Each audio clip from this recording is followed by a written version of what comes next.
মার, মার, আরো মার। আজ যেন এই নালায়েকের শরীরে একটা দাগও বাকি না থাকে। আহ আহ আহ বাবু, দয়া করুন, আর মারবেন না। আমি মরে যাব বাবু, একটু ক্ষমা করে দিন। ক্ষমা? তোকে আমি ক্ষমা করব? 2 মাস হয়ে গেছে, ঠিকমতো ফসল দিতে পারিসনি। আজ তোকে তার শাস্তি পেতেই হবে। বাবু, আমি কি করব বলুন? শরীরটা অনেক দিন ধরে খুব খারাপ ছিল, তবু আমি নিজের জমিতে দিনরাত খেটে ফসল ফলিয়েছি, কিন্তু সেই ফসলের সবটাই তো আপনি নিয়ে নেন বাবু। আমাদের তো মাসে মাত্র 2000 টাকা দেন, সেই টাকায় আমাদের সংসারই ঠিক মতো চলে না বাবু। এটা তো অন্যায়। নিজের জমিতে চাষ করেও আমি কিছুই পাই না। শরীর খারাপ ছিল বলেই এই 2 মাস ফসল দিতে পারিনি। দয়া করে বাবু, আমাকে একটু সময় দিন। ওহ, এত বড় সাহস তোর! আমার সামনে দাঁড়িয়ে মুখে মুখে কথা বলছিস? এই জমি তোর? তুই চাষ করিস বলে ফসল তোর হয়ে যাবে নাকি? এই গ্রামে যা হয় সব আমার নিয়মে হয়। ফসল দিবি, না হলে গ্রাম ছেড়ে চলে যাবি। এই যে দাঁড়িয়ে আছিস কেন? মার, আরো মার।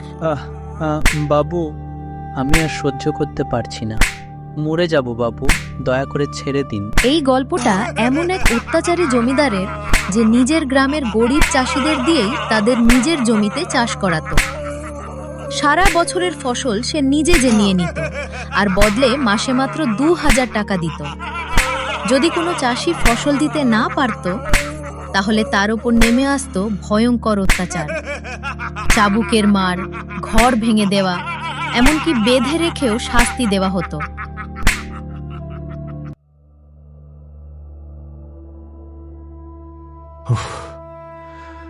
আর কবে এই অত্যাচারী জমিদারের হাত থেকে রক্ষা পাবো জানি না।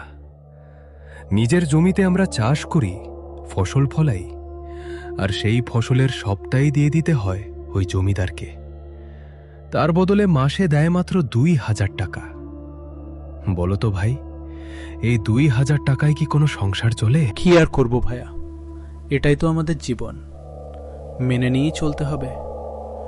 জমিদারের বিরুদ্ধে তো আমরা কিছু বলতে পারি না, কিছু বললেই শুরু হবে মারধর। 100 লাঠির বাড়ি খেতে হবে, ঘর বাড়ি ভেঙে দেবে, এমনকি গ্রাম ছেড়ে তাড়িয়ে দেবে। তাই মুখ বুজে সব সহ্য করা ছাড়া আমাদের আর কোনো উপায় নেই। হে আল্লাহ, আমার বউটার খুব শরীর খারাপ, তাকে ভালো ডাক্তারের কাছে দেখাবো সেই সামর্থ্য নেই। বাজার থেকে ওষুধ কিনে এনে খাওয়াচ্ছি, 1 মাস হয়ে গেল, কিন্তু ভালো হওয়ার বদলে দিন দিন আরো খারাপ হয়ে যাচ্ছে।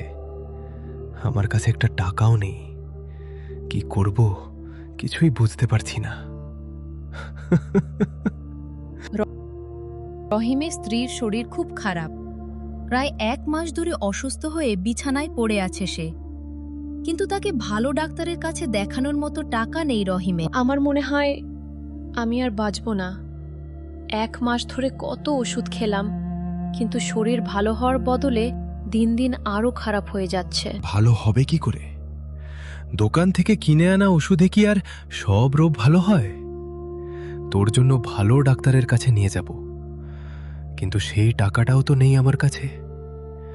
যা কিছু কষ্ট করে উপার্জন করি সবটাই নিয়ে যায় ওই জমিদার। তবুও দেখছি কাল তোকে একটা ভালো ডাক্তারের কাছে নিয়ে যাব। পরদিন রহিম তার স্ত্রীকে নিয়ে গ্রামের এক ডাক্তারের কাছে গেল। ডাক্তারবাবু, একটু দেখে বলুন আমার বউয়ের কি হয়েছে। 1 মাস ধরে খুব অসুস্থ, দিন দিন খুব দুর্বল হয়ে যাচ্ছে। বাজার থেকে ওষুধ খাওয়াচ্ছি, কিন্তু কিছুতেই ভালো হচ্ছে না। ডাক্তার ভালো করে পরীক্ষা করে দেখলেন, তারপর গম্ভীর হয়ে বললেন, তোমার স্ত্রীর খুব তাড়াতাড়ি একটা অপারেশন করতে হবে। 1 সপ্তাহের মধ্যে যদি অপারেশন করা যায় তাহলেই তাকে বাঁচানো সম্ভব, না হলে তাকে বাঁচানো খুব কঠিন হয়ে যাবে। এই অপারেশনে প্রায় 10,000 টাকা খরচ হবে। 10,000 টাকা? এত টাকা আমি কোথায় পাবো ডাক্তারবাবু? আমি তো কিছুতেই এত টাকা জোগাড় করতে পারবো না। আমার কিছু করার নেই, টাকা জোগাড় না হলে অপারেশন করা যাবে না, আর অপারেশন না হলে তোমার স্ত্রীকে বাঁচানো সম্ভব হবে না। ডাক্তারের কথা শুনে রহিম ভেঙে পড়ল। সে তার স্ত্রীকে নিয়ে হাসপাতাল থেকে বেরিয়ে এলো আর ভাবতে লাগলো এত টাকা সে কোথা থেকে জোগাড় করবে। রহিম গ্রামের অনেক মানুষের কাছে টাকা ধার চাইল, কিন্তু কেউ তাকে সাহায্য করতে পারল না।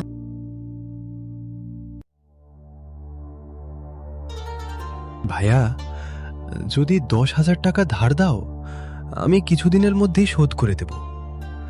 আমার বউয়ের অপারেশনের জন্য খুব দরকার টাকাটা। না ভাইয়া, এত টাকা আমার কাছে নেই, থাকলে নিশ্চয়ই তোমাকে দিতাম। সব জায়গা থেকে ব্যর্থ হয়ে রহিম খুব হতাশ হয়ে পড়ল। শেষমেশ কোনো উপায় না পেয়ে সে গেল সেই অত্যাচারী জমিদারের কাছেই টাকা ধার চাইতে। জমিদার বাবু বাঁচান, আমাকে একটু দয়া করুন। আবার কি হয়েছে তোর? ফসল দিবি না বলে এসেছিস, তাই তো? আমি কোনো কথাই শুনবো না। ফসল নিলে না দিলে 100 লাঠির বাড়ি খেতে হবে। না জমিদার বাবু, ফসল আমি আপনাকে সবটাই দেব, কিন্তু আজকে এসেছি আপনার কাছে 10,000 টাকা ধার চাইতে। 10,000 টাকা ধার মানে কি বলতে চাইছিস তুই? আমার বউয়ের খুব শরীর খারাপ, অপারেশনের জন্য 10,000 টাকা লাগবে। আপনি আমাকে দয়া করে ধার দিন, আমি পরে আপনাকে শোধ করে দেব। কথা দিচ্ছি কিছুদিনের মধ্যেই শোধ করে দেব। মনে মনে ভাবলো 10,000 টাকার বিনিময়ে এই সুযোগে তার পুরো জমিটা হাতিয়ে নেওয়া যাবে। ঠিক আছে, টাকা দিতে পারি, কিন্তু একটা শর্ত আছে। কি শর্ত জমিদার বাবু? বলুন, আমি সব শর্ত মানতে রাজি। তোর জমির কাগজপত্রগুলো নিয়ে আয়, আমার কাছে বন্ধক দে। আমি তার বিনিময়ে তোকে 10,000 টাকা দেব। পরে ওই টাকা শোধ করে দিলে তোকে আমি জমির কাগজ ফেরত দিয়ে দেব। ঠিক আছে, তাই হবে। আমি কালই আপনাকে আমার জমির কাগজপত্রগুলো দেব। আপনি আমাকে টাকাটা দিন, আমি পরে টাকা শোধ করে দিয়ে আমার জমিটা নিয়ে নেব।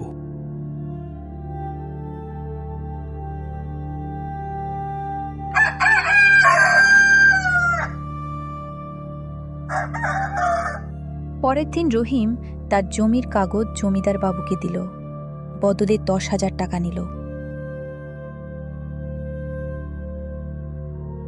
সেই টাকা নিয়ে তার বউয়ের অপারেশন করালো। তার বউ পুরোপুরি সুস্থ হয়ে গেল। সবই উপরওয়ালার ইচ্ছা, তাই তুমি আজ সুস্থ হয়েছ। হ্যাঁ, তুমি ঠিকই বলেছ। ওপরওয়ালার ইচ্ছা না থাকলে আমি আজ বেঁচে ফিরতাম না। আর তারপর থেকে রহিম রাত দিন এক করে কাজ করতে লাগলো জমিদারের কাছ থেকে তার জমিটা ফিরিয়ে নেবে বলে। যেই জমিটা সে জমিদারের কাছে জমা দিয়েছিল, সেই জমি ফেরত পাওয়ার আশায় রোদে জলে বৃষ্টিতে দিন রাত এক করে সে কঠোর পরিশ্রম করতে লাগলো। অনেক কষ্টে আজ 10,000 টাকা জোগাড় হয়েছে। যাই, জমিদার বাবুর থেকে জমিটা ফেরত নিয়ে আসি। হ্যাঁ হ্যাঁ, যাও, দুগ্গা দুগ্গা। জমিদার বাবু, আপনার কথা মতো আমি টাকা জোগাড় করে ফেলেছি। এবার আমার জমির কাগজটা আমাকে দিয়ে দিন। কাগজ? কিসের কাগজ? যেই জিনিস আমি একবার নিই সেই জিনিস আর ফেরত দিই না। মানে জমিদার বাবু, আপনি তো বলেছিলেন 10,000 টাকা ধার দিচ্ছেন, তার বদলে জমির কাগজ বন্ধক রাখবেন। আমি টাকা শোধ করলে কাগজ ফেরত দেবেন। সেই জমি এখন আমার নামে হয়ে গেছে, সেই জমি আর ফেরত পাবি না। জমিদার বাবু, এটা অন্যায়। আপনি কথা রাখেননি। আপনি বলেছিলেন টাকা ফিরিয়ে দিলে জমি ফিরিয়ে দেবেন। এটা আপনি ভুল করছেন। তুই আমায় ন্যায় অন্যায় শেখাবি নাকি? বেশি বকলে 100 লাঠির বাড়ি খেতে হবে, আর তোকে গ্রাম ছাড়া করে দেব। রহিম আর কথা বাড়ালো না, মন খারাপ করে সেখান থেকে চলে এলো। রাস্তায় আসতে আসতে পাশের গ্রামের চৌধুরী বাবুর সাথে দেখা হলো। আরে রহিম ভাই, এত মন খারাপ করে আসছো কেন? কি হয়েছে? আমাকে 10,000 টাকা ধার দিয়েছিল জমিদার বাবু। তার বিনিময়ে আমার জমির কাগজ বন্ধক রেখেছিল। কথা ছিল টাকা ফেরত দিলে জমি ফেরত দেবে, কিন্তু আজ আমি টাকা দিতে গেলে তুমি জমি দিতে রাজি হলেন না। সব বুঝেছি রহিম, তুমি আমার জমিতে কাজ করো, আমি তোমাকে মাসে 8,000 টাকা দেব। তুমি কি রাজি? হ্যাঁ রাজি। এমন সুযোগ কি আর হাতছাড়া করা যায়? আপনাকে অনেক ধন্যবাদ। বাড়ি গিয়ে রহিম তার স্ত্রীকে বলল, দুটো খবর আছে, একটা ভালো খবর, একটা খারাপ খবর। খারাপ খবর হলো জমিদার বাবু আমার জমিটা ফেরত দেয়নি। আর ভালো খবর হলো চৌধুরী বাবু আমাকে তার জমিতে কাজ দিয়েছেন। তিনি মাসে 8,000 টাকা বেতন দেবেন। ওরে বাবা, এ তো খুবই ভালো খবর। ভগবান যা করেন মঙ্গলের জন্যই করেন। কাল থেকেই কাজে লেগে পড়ো। পরের দিন রহিম চৌধুরী বাবুর বাড়িতে গেলেন। গিয়ে বললেন,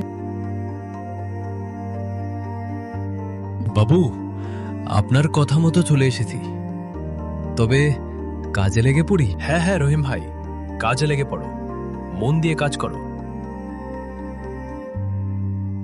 রহিম মন দিয়ে কাজ করতে লাগলো। রোদে জলে বৃষ্টিতে সে রাত দিন এক করে কাজ করতে লাগলো। তার কাজ দেখে চৌধুরী বাবু খুব খুশি হতে লাগলেন। তার ফলানো ফসল বাজারে খুব ভালো বিক্রি হতে লাগলো। বাজারে একজন বলল, চৌধুরী বাবু, আপনার ফসলের কোনো জবাব নেই। আমরা ঠিক করেছি এখন থেকে আপনার কাছ থেকেই ফসল নেব। পাশের গ্রামের জমিদারের ফসল আর নেব না। পাশেই দাঁড়িয়েছিল সেই দুষ্টু জমিদারটা। সে এই কথা শুনে খুব হিংসা করতে লাগলো আর ভাবতে লাগলো, এত ভালো চাষ কে করছে চৌধুরী বাবুর গ্রামে? রহিম, তোমার হাতে জাদু আছে। তোমার ফলানো ফসল খুব ভালো বিক্রি হচ্ছে। এই কথা শুনে রহিম খুব খুশি হলেন। একদিন জমিদার চৌধুরী বাবুকে জিজ্ঞেস করলো, আপনার গ্রামে এত ভালো চাষ করছে কে? আমার গ্রামে এত ভালো যে চাষ করছে তার নাম রহিম। সে সেই রহিম যার জমি আপনি তার থেকে নিয়ে নিয়েছিলেন। এই কথা শুনে চৌধুরী বাবুর মনে খুবই রাগ হলো আর তিনি অবাক হয়ে গেলেন। এরপর চৌধুরী বাবু একটা ফোন দিয়ে আটলেন। রহিম, আমি একটা ফোন দিয়ে এঁটেছি। ফোন দিয়ে এঁটেছেন মানে ঠিক বুঝলাম না চৌধুরী বাবু। ওই দুষ্টু জমিদারকে জব্দ করার এবার সময় এসেছে। তুমি এই সোনার মোহরটা নাও আর নিয়ে গিয়ে জমিতে পুঁতে দাও। জমিদার কাল আসবে তোমার চাষ দেখতে, আর তুমি চিৎকার করে বলবে, বাবু, এই জমিতে মোহর পেয়েছি। ব্যাস, এতটুকু কাজ তুমি করো, তারপর আমি বাকিটা বুঝে নেব। আপনি কি করতে চাইছেন আমি কিছুই বুঝতে পারছি না। বুঝবি, কালকের দিনটা আসুক, তারপর সব বুঝবি। যা বলছি তুই আগে।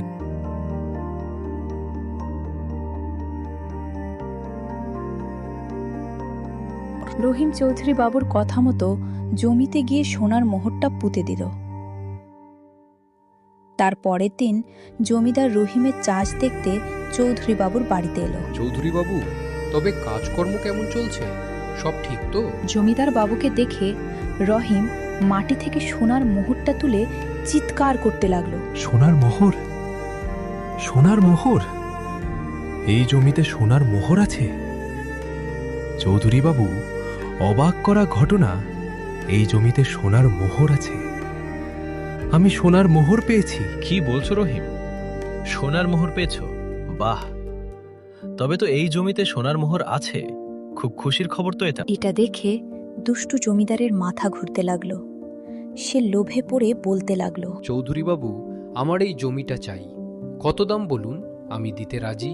বেশ, তবে তাই হবে। এই জমিটার দাম 5 লক্ষ টাকা। তার সাথে রহিমের জমিটা যেটা আপনি নিয়ে নিয়েছিলেন সেটা ফিরিয়ে দিতে হবে। সেটা কাগজে কলমে রহিমের নামে করে দিতে হবে। হবে? বলুন, রাজি? হ্যাঁ, আমি এই শর্তে রাজি আছি। পরের দিন জমিদার 5 লক্ষ টাকা দেয়। তার সাথে রহিমের জমিটাও ফিরিয়ে দেয়, যেটা জমিদার রহিমের কাছ থেকে নিয়ে নিয়েছিল। সেটা কাগজে কলমে রহিমের নামে করে দেওয়া হয়। টাকা নিয়ে জমি পেয়ে রহিম সুখে শান্তিতে চাষ করতে থাকে, ঘর সংসার করতে থাকে। আর এদিকে সেই লোভী দুষ্টু জমিদারটা সেই জমিতে সোনার মোহর পাওয়ার লোভে যতই মাটি খুঁড়তে থাকে, বালি কাকড় ছাড়া কিছুই পায় না। তখন সে হতাশ হয়ে বলতে থাকে, হায় রে হায় কপাল, এই জমিতে তো বালি কাকড় ছাড়া কিছুই নেই। এত বড় ঠকা ঠকলাম, টাকাও গেল, জমিও গেল। পাপ করলে তার শাস্তি পেতেই হয় জমিদার বাবু। একদিন আপনি রহিমকে ঠকিয়েছিলেন, তার জমি নিয়ে নিয়েছিলেন। আজ নিয়তি আপনাকেই ঠকালো।